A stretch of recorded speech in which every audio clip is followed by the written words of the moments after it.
Buenas tardes, amados hermanos. Que la gracia del Señor sea con cada uno de ustedes. Vamos a continuar con nuestro estudio en el Evangelio de Marcos. Voy a pedirles que por favor me acompañen a leer Marcos capítulo 2, versículos 13 al 17. Marcos capítulo 2, versículos 13 al 17, voy a leer en la Nueva Biblia de las Américas. Dice la palabra del Señor: Jesús salió de nuevo a la orilla del mar y toda la multitud venía a él y les enseñaba. Al pasar vio a Leví, hijo de Alfeo, sentado en la oficina de los tributos y le dijo: sígueme. Y levantándose lo siguió. Y sucedió que estando Jesús sentado a la mesa en la casa de Leví, muchos recaudadores de impuestos y pecadores estaban comiendo con Jesús y sus discípulos, porque había muchos de ellos que lo seguían.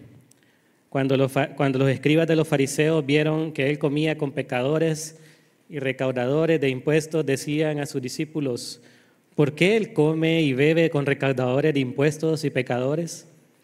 Al oír esto, Jesús les dijo: los que están sanos no tienen necesidad de médico, sino los que están enfermos. No he venido a llamar a justos, sino a pecadores. Por favor, acompáñenme a orar. Padre amado, que estás en gloria, Señor, te damos gracias, Padre, por este tiempo que podemos estudiar tu palabra, Señor. Gracias por tu bondad, por tu misericordia, Señor, y por la gracia que nos has mostrado, Señor, al enviar a nuestro Señor Jesucristo a morir por nuestros pecados, siendo inmerecedores, siendo indignos de ellos, Señor, siendo tus enemigos. Padre, te ruego que nos ayudes en este tiempo, Señor, a poder contemplar esa gracia de la cual cantábamos ahorita, Señor, que es en nuestro Señor Jesucristo. Que podamos recordar, Señor, que tú nos has salvado únicamente, Señor, por el sacrificio de Cristo en la cruz. Vamos a tener eso presente en nuestros corazones, Padre. Te ruego que nos ayudes, te ruego que me des tu gracia para exponer tu palabra con fidelidad, que me des tu fuerza, Señor, y que sea tu Espíritu Santo orando en este tiempo, Padre, para que tú seas glorificado, Señor, y para que nuestro Señor Jesús sea exaltado. Guíanos, Señor, ayúdanos y abre nuestros ojos para poder contemplar las maravillas de tu ley, Señor. En el nombre de Jesús oramos. Amén. Okay. Una vez un grupo de eruditos y teólogos estaban reunidos queriendo saber qué aspecto del cristianismo era el que lo distinguía de las demás religiones del mundo. ¿Qué características tenía el cristianismo o qué característica tenía que lo hacía diferente al resto de las religiones del mundo?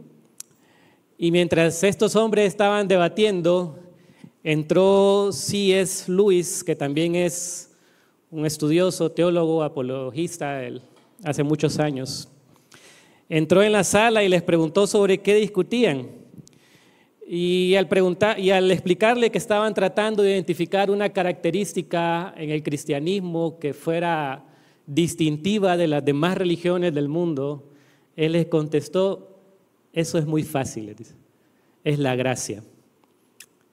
Porque es la gracia lo que diferencia al cristianismo de las demás religiones del mundo.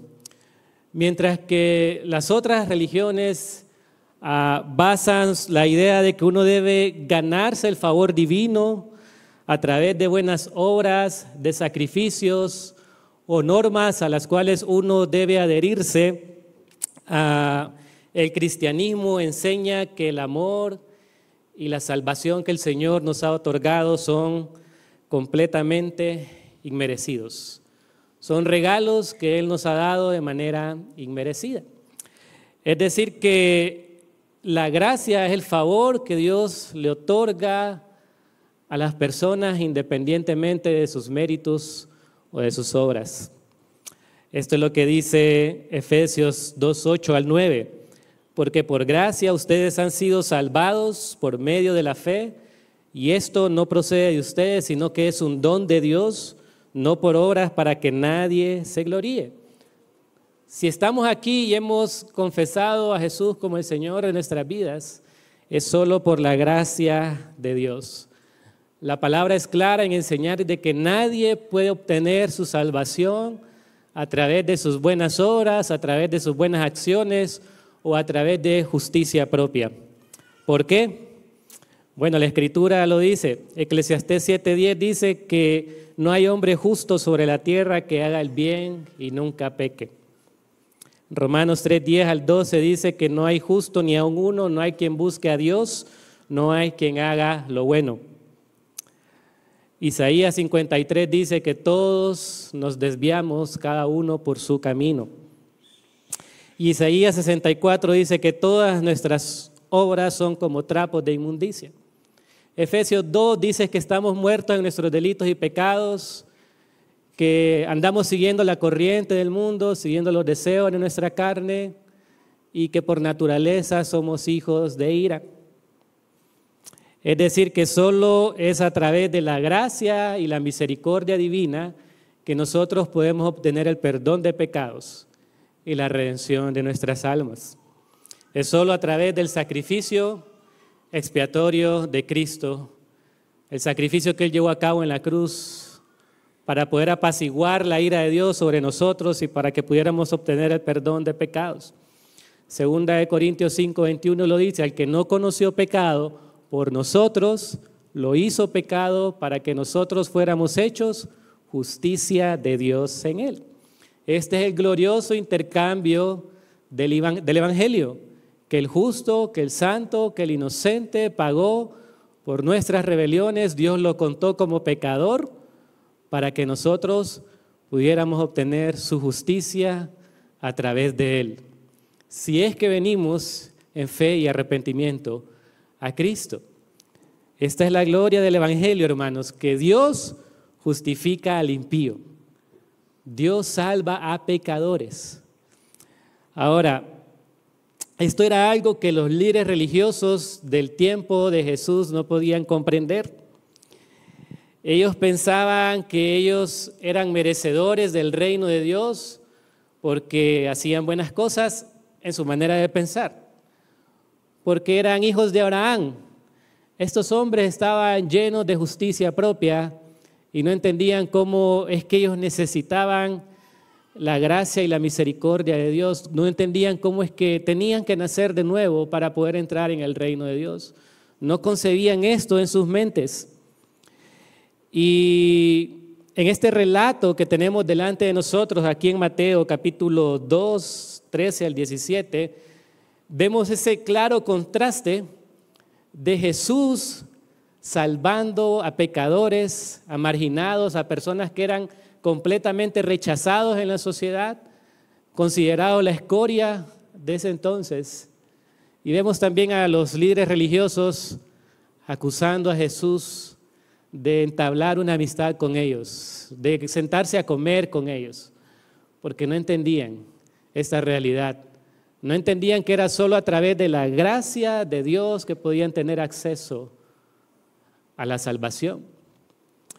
Y eso es lo que vamos a ver en este estudio. Vamos a ver el escándalo o una escandalosa amistad con los pecadores.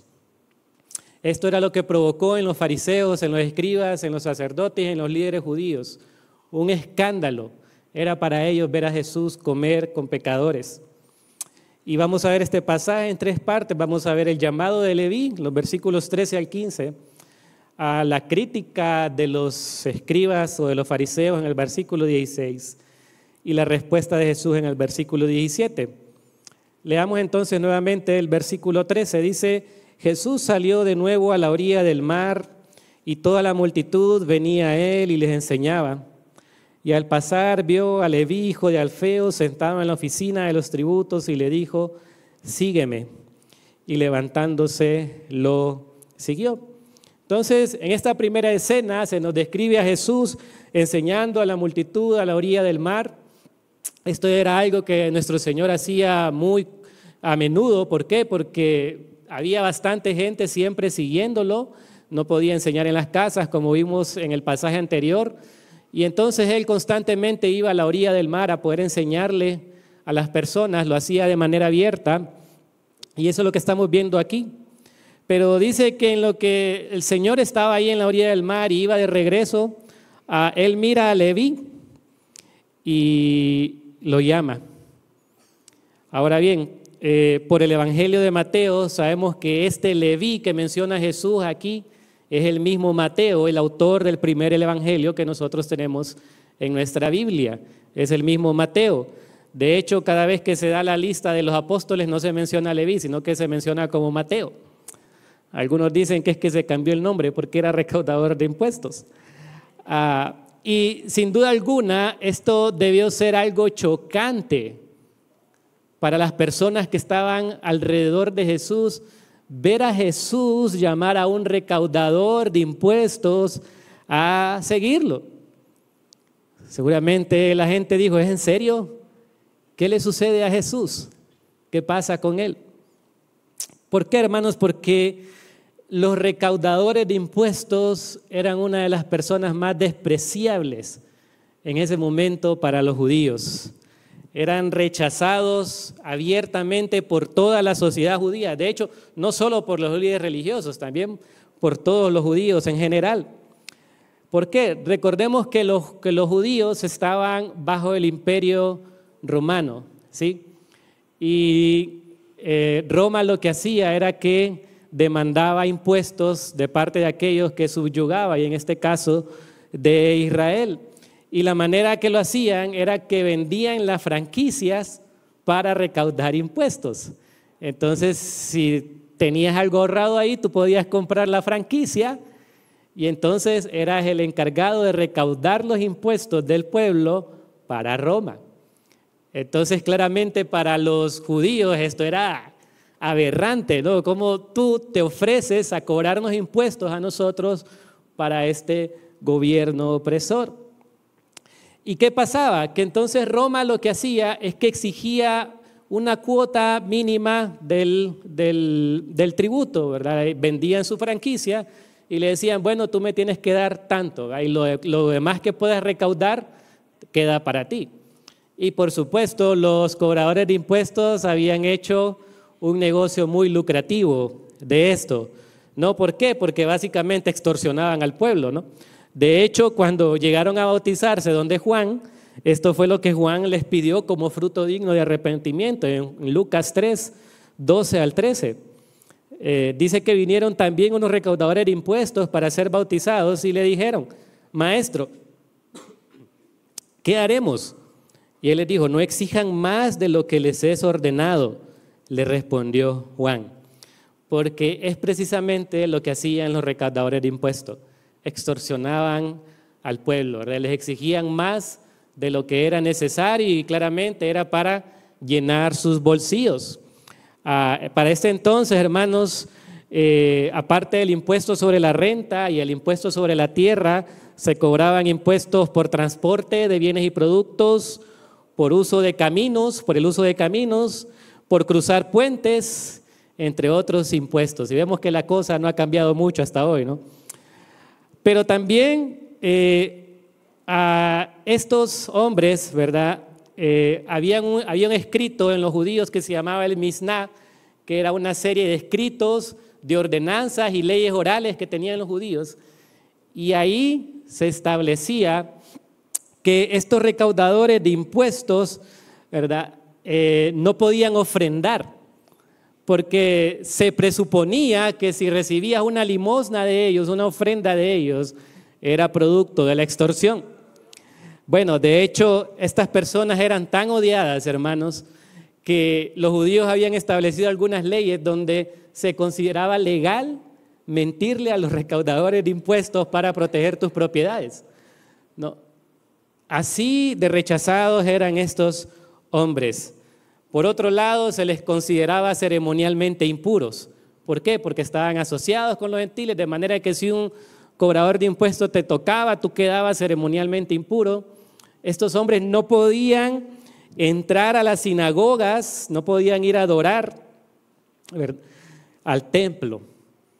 Y es bien importante, todo esto que les estoy diciendo es para que tengamos en mente lo rechazado, lo odiado que eran estos hombres.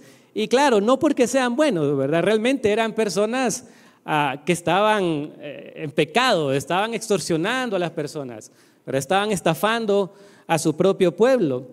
Ahora, a Jesús no le fue un impedimento todo este estigma social que tenían estos hombres para llamarlo a ser su discípulo.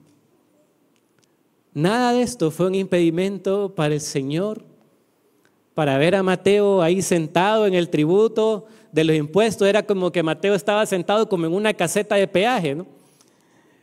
Y nada de esto impidió que Jesús lo viera y lo llamara. Jesús lo ve y le dice, sígueme. Ahora, ese no era un llamado casual, ¿no? A seguirlo un momento. Ese era un llamado a seguirlo de manera continua. Era un llamado a seguirlo de por vida. Ese llamado que Jesús le estaba haciendo a Mateo, hermanos, era un llamado a abandonar todo lo que tenía, a abandonar su pecado y a ir en pos de él. Quizá Mateo ya había escuchado de Jesús. Seguramente había visto sus milagros, había escuchado sus enseñanzas y por supuesto nuestro Señor Jesús sabía quién era Mateo. Y nuestro Señor sabía que Dios ya había obrado en la vida de este hombre. ¿Por qué? Porque dice que nuestro Señor lo llama e inmediatamente él se levanta y lo sigue. Mateo estaba dejando atrás todo aquello para lo cual él había vivido toda su vida. El dinero, el placer, el poder, él lo dejó absolutamente todo. De hecho, eso es lo que dice Lucas 14:33, dice que, Lucas 5:28, dice que dejándolo todo, se levantó y lo seguía. Y es que, hermanos, si nosotros pensamos en los discípulos que Jesús llamó anteriormente, ¿no? En Pedro, Andrés, Jacobo, estos hombres siguieron a Jesús también con esta misma convicción. Sin embargo, si algo salía mal, ellos podían volver a la pesca.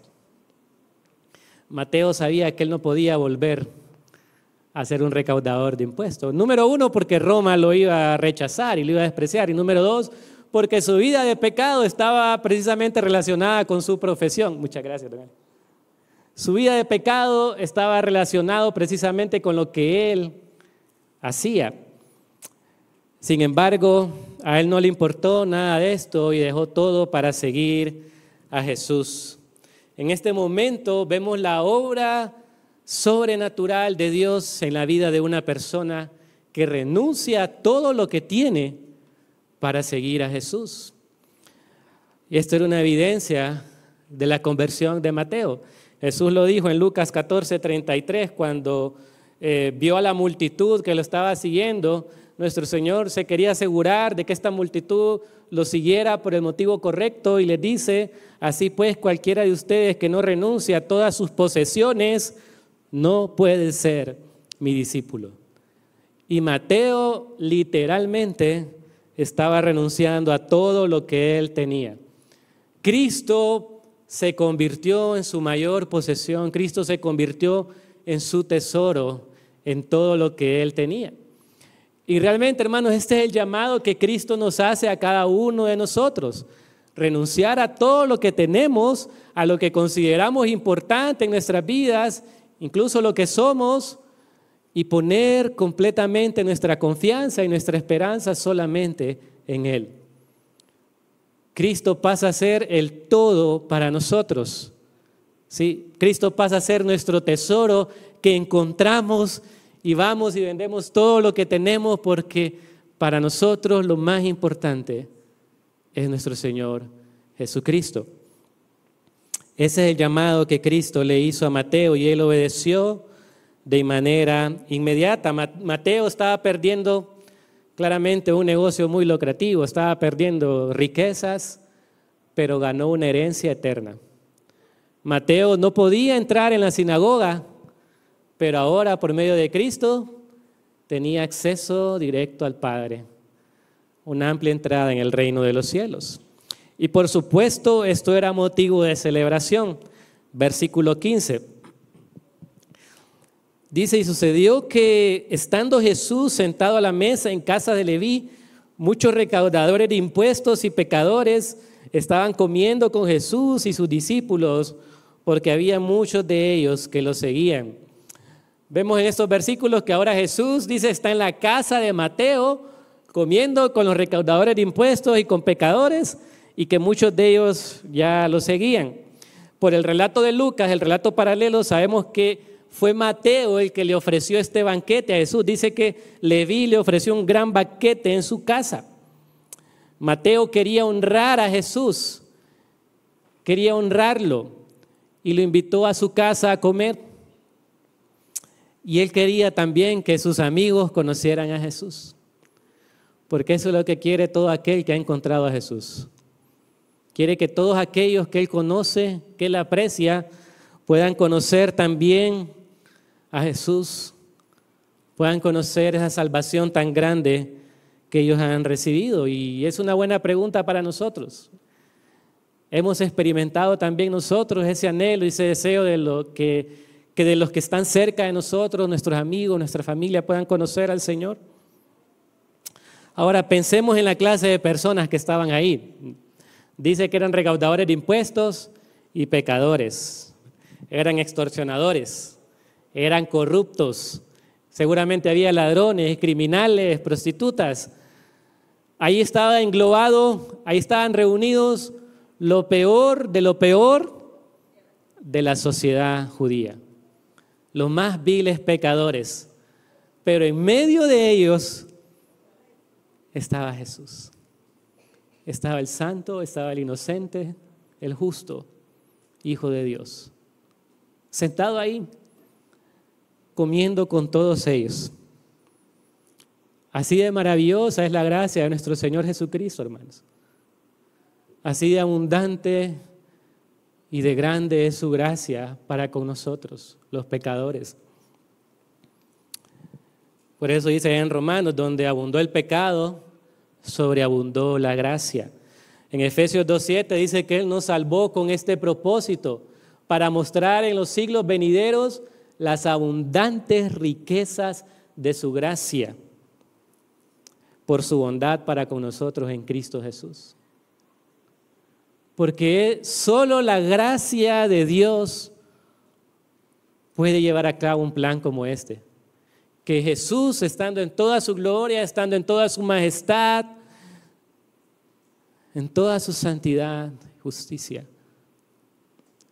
tomara este cuerpo humano y fuera a sentarse a una mesa con lo peor de lo peor. Por supuesto que nuestro Señor Jesucristo, hermanos, no estaba ahí para participar de los pecados de estos hombres, para reírse de sus chistes. Él estaba ahí con una misión. Él estaba ahí para salvarlos, para llamarlos al arrepentimiento, para mostrarles esta gracia inmerecida. Sin embargo, para aquella élite religiosa, para aquellos líderes religiosos, esto era una ofensa, esto era indignante. ¿Cómo este hombre que se hace llamar a sí mismo Hijo de Dios puede estar comiendo con estos pecadores en lugar de estar con nosotros? Y eso es lo que vemos en el versículo 16, la crítica de los fariseos. Dice que cuando los escribas de los fariseos vieron que él comía con pecadores y recaudadores de impuestos, decían a sus discípulos: ¿por qué él come y bebe con recaudadores de impuestos y pecadores? Que para estos escribas, que dice que son escribas de los fariseos, es decir, que pertenecían a la secta de los fariseos, para estos escribas ningún rabino que se respetase en ese tiempo se iba a sentar a la mesa con este tipo de personas. ¿Por qué? Porque comer con ellos era una señal de aceptación, era una señal de amistad. Esto era un escándalo para ellos. Y por esa razón señalaban a Jesús. ¿Saben? Constantemente ellos estaban señalando a Jesús por esto. Por ejemplo, en Lucas 7, 33, 34, Jesús les dijo que había venido Juan el Bautista, que no come pan ni bebe vino, y ustedes dicen, tiene un demonio. Ha venido el Hijo del Hombre que come y bebe, y dicen, miren, un hombre glotón, bebedor de vino, amigo de recaudadores de impuestos y de pecadores. Lucas 15. Todos los recaudadores de impuestos y todos los pecadores se acercaban para oír a Jesús, y los fariseos y los escribas murmuraban, este recibe a los pecadores y come con ellos. ¿Cómo era posible que Jesús, que se hacía llamar el Hijo de Dios, el Mesías prometido, tuviera compañerismo con este tipo de personas? Fuera amigo de pecadores. Así lo señalaban los escribas y los fariseos. ¿Por qué, hermanos? Porque sin duda alguna la gracia es una ofensa para el orgullo del hombre. La gracia ofende el orgullo de aquellos que están llenos de justicia propia. Estos fariseos se consideraban a sí mismos justos, buenos, íntegros. Pero esa justicia realmente era una justicia hipócrita. Ellos ponían énfasis en los ritos, en las ceremonias, en los cumplimientos externos de la ley, pero realmente por dentro estaban llenos de todo tipo de inmundicia. Así les dijo Jesús, ustedes son como sepulcros blanqueados. Porque esa era la justicia de los fariseos, era una justicia hipócrita. Se creían justos, pero realmente no lo eran. Y lo que hacían era que señalaban a los demás y juzgaban a los demás como pecadores. Y saben, hermanos, en la parábola que Jesús les da del fariseo y el publicano, es precisamente para reprender esta actitud. Ahí en Lucas 18, 9 al 14, si me ayudan a buscarlo. Lucas 18, 9 al 14.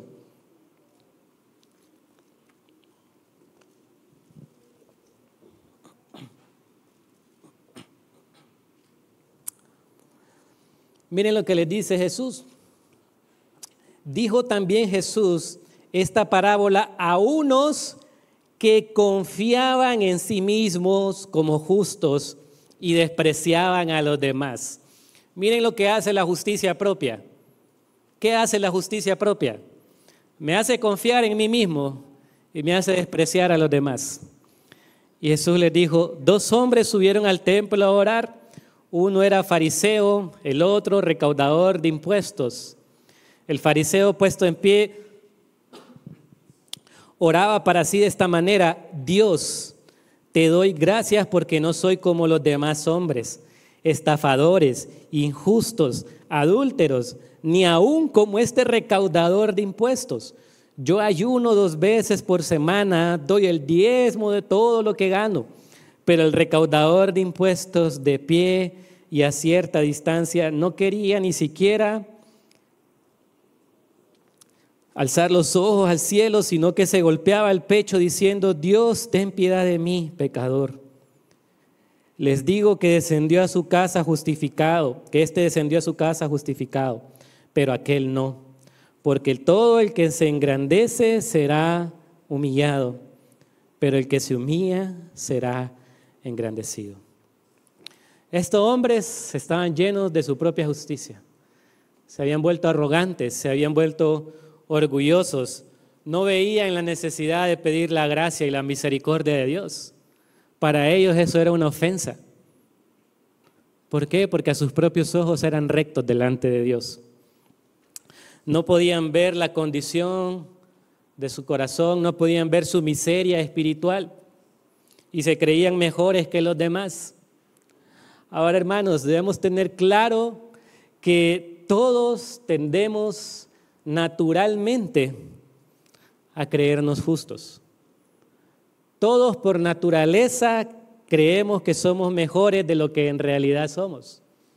Y muy en lo profundo de nuestros corazones nos halagamos con la idea de no ser tan malos como otros y que por esa causa somos merecedores de la aprobación divina. Y por lo tanto, hermanos, debemos tener cuidado con estas actitudes en nuestros corazones. C.S. Lewis, nuevamente, en su libro Mero Cristianismo, escribió sobre este pecado del orgullo espiritual y él dijo: cada vez que pensemos y que veamos que nuestra vida religiosa nos está haciendo sentir que somos buenos y sobre todo que somos mejores que los demás, creo que podemos estar seguros de que es el diablo y no Dios quien está obrando en nosotros. El orgullo fue el que llevó al diablo a querer usurpar el trono de Dios. Y muchas veces nosotros pensamos que porque estamos sirviendo, porque estamos cantando, porque estamos enseñando, haciendo esto y lo otro, somos mejores que los demás. Y somos más merecedores del favor de Dios y de su aprobación por ello. Y que todo lo que hacemos nos hace más rectos delante de Dios. Y no hay nada más falso que eso, hermanos. Nada de lo que hacemos nos va a hacer más aceptos delante de Dios. Sería un insulto para Dios pensar así en nuestros corazones. Pensar que podemos añadirle algo a lo que Cristo hizo en la cruz. Ninguno es merecedor de la gracia de Dios.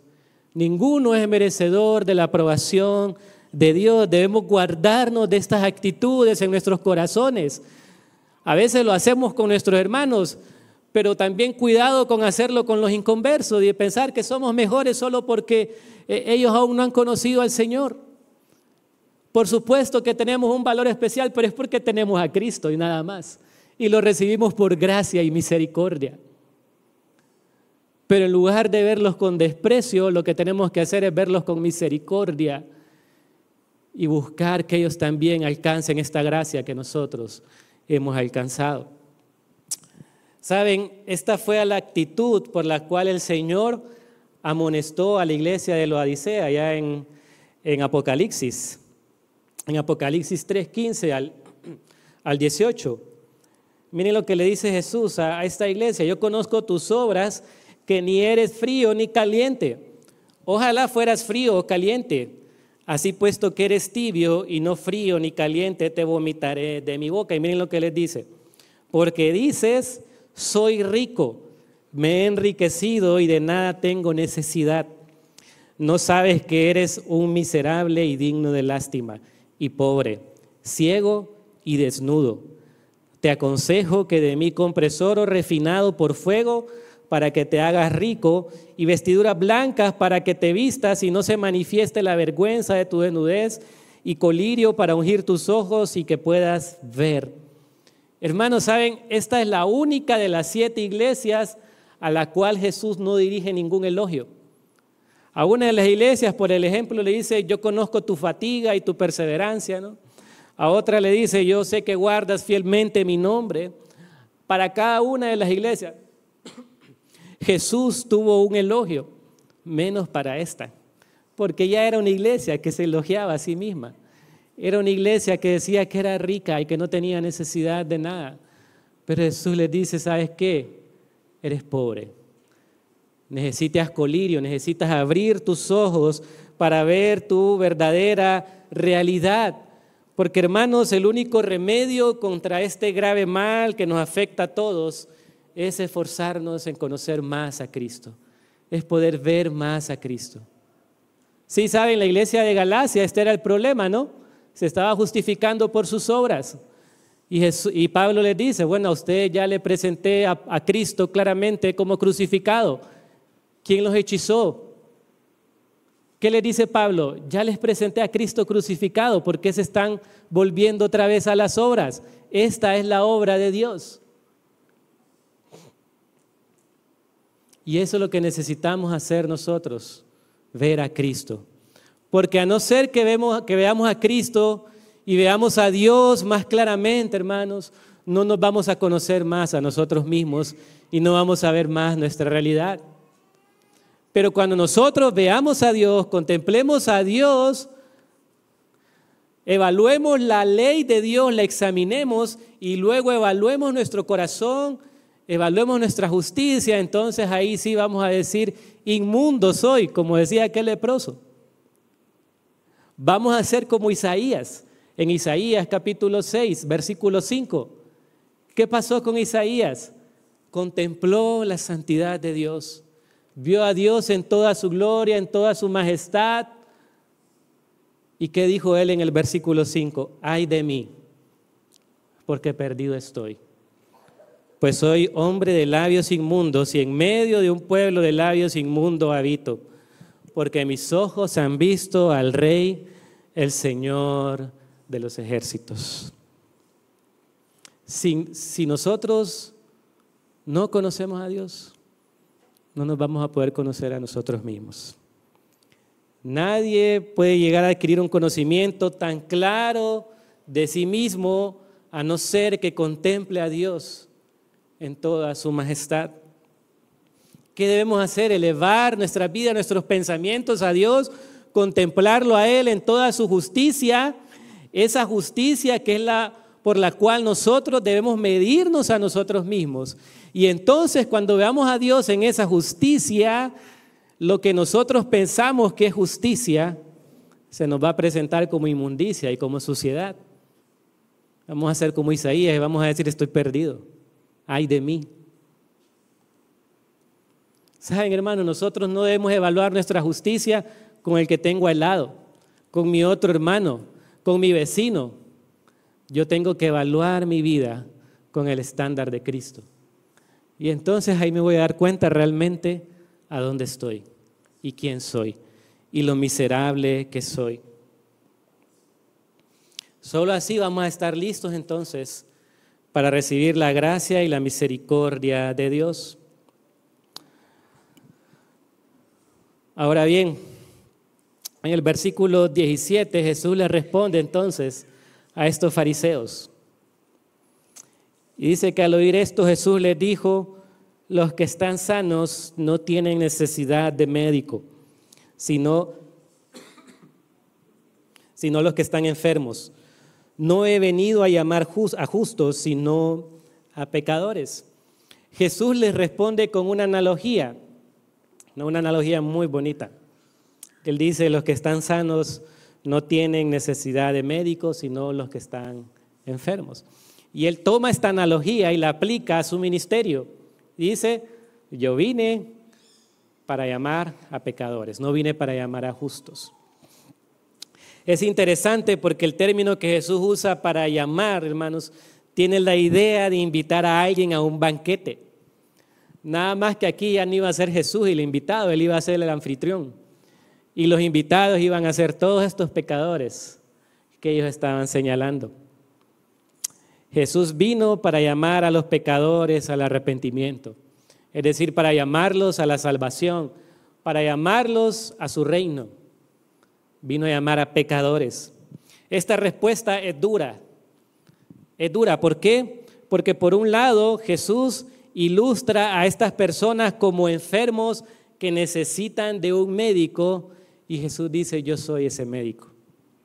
Yo soy el gran médico de las almas. ¿Y qué pasaba con los fariseos? Que veían la enfermedad de estas personas porque seguramente los fariseos sí podían aceptar que estos hombres estaban enfermos. Pero, ¿qué hicieron para remediar eso? No hicieron nada. Fueron indiferentes ante la necesidad espiritual de todos estos que estaban perdidos. Y en lugar de acercarse a ellos y llamarlos al arrepentimiento, lo que hicieron es que los despreciaron. Se apartaban de ellos. De hecho, fariseo es lo que significa la palabra, separatistas. Se separaban de todo.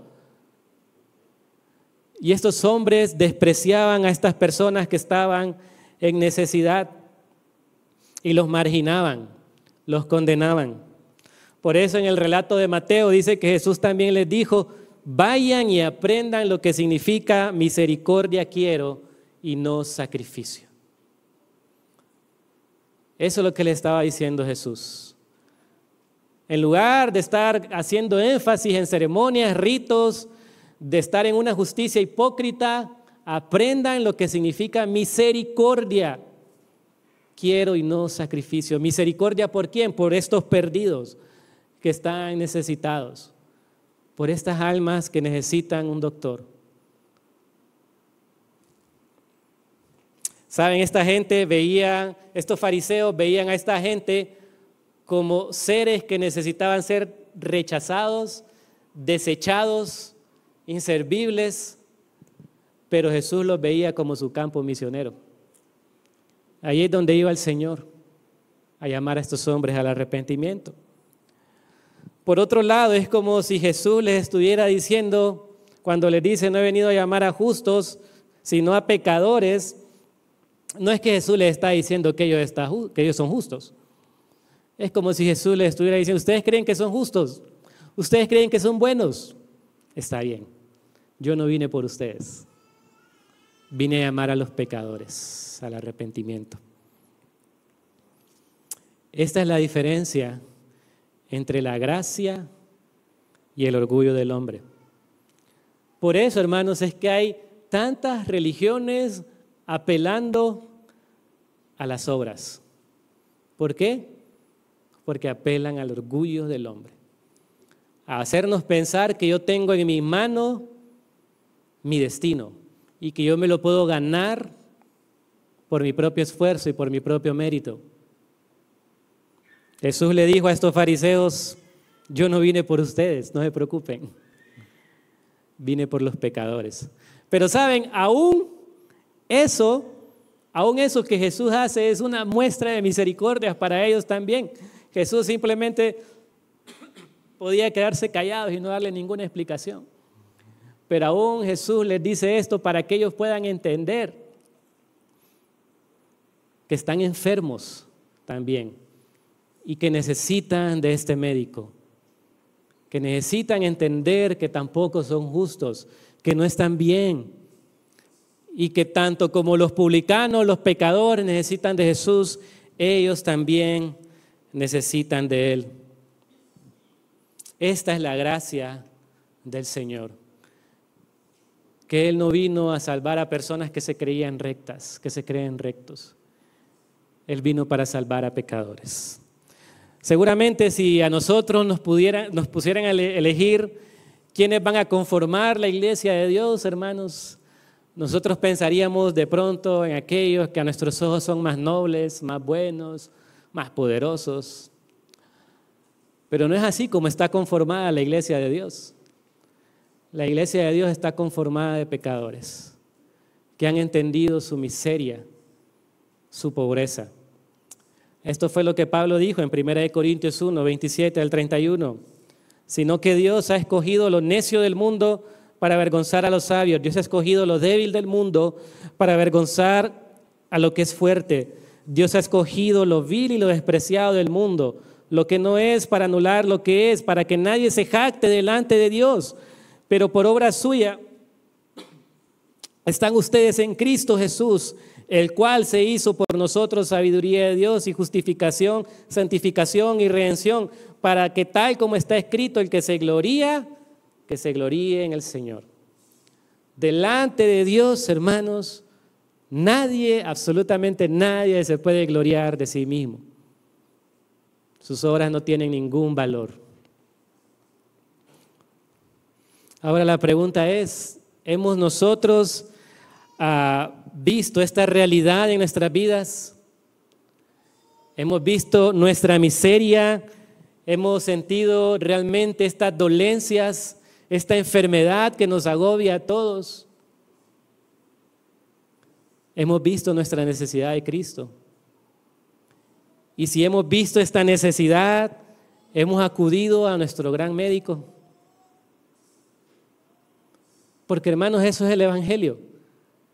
Reconocer mi miseria, reconocer mi incapacidad, mi bancarrota espiritual, entender que yo no tengo nada que ofrecerle a Dios y que es solo a través del sacrificio de Jesús en la cruz que yo puedo alcanzar misericordia y gracia. Si aún no te has contemplado en toda tu corrupción, si no has visto tu pecado, órale a Cristo para que abra tus ojos y para que puedas ver realmente tu condición y tu necesidad de Él, y entonces puedas rendirle tu vida a Él. Él es el médico al cual tú puedes acudir para la enfermedad más grave que hay en el mundo, que es el pecado.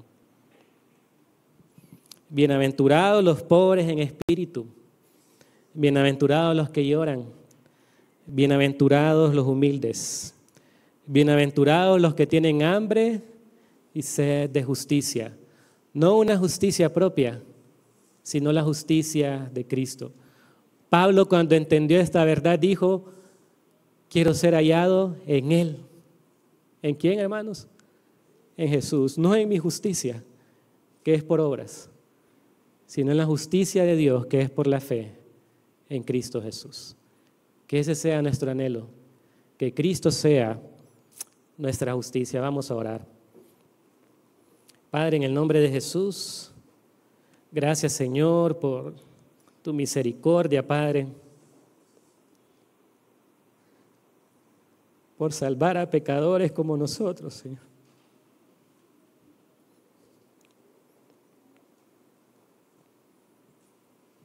Sabemos que no merecemos tu gracia, Señor, que no merecemos tu perdón.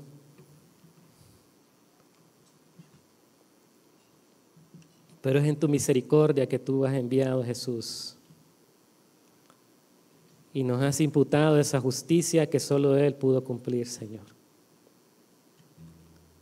Padre, te ruego que nos des tu gracia, que nos ayudes a contemplarte a ti, Señor, a conocerte a ti, Padre, a conocerte cada vez más, para que de esa forma podamos conocernos más a nosotros mismos y ver nuestra verdadera condición delante de ti, ver nuestra necesidad delante de ti, Señor, y rendirnos cada vez más a ti, Señor. Ayúdanos a no ser arrogantes ni orgullosos, Señor, sino a ser misericordiosos,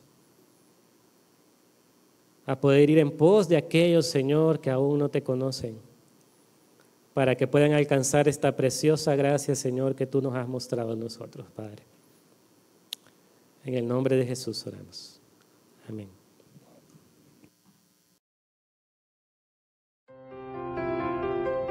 Póngase de pie, vamos a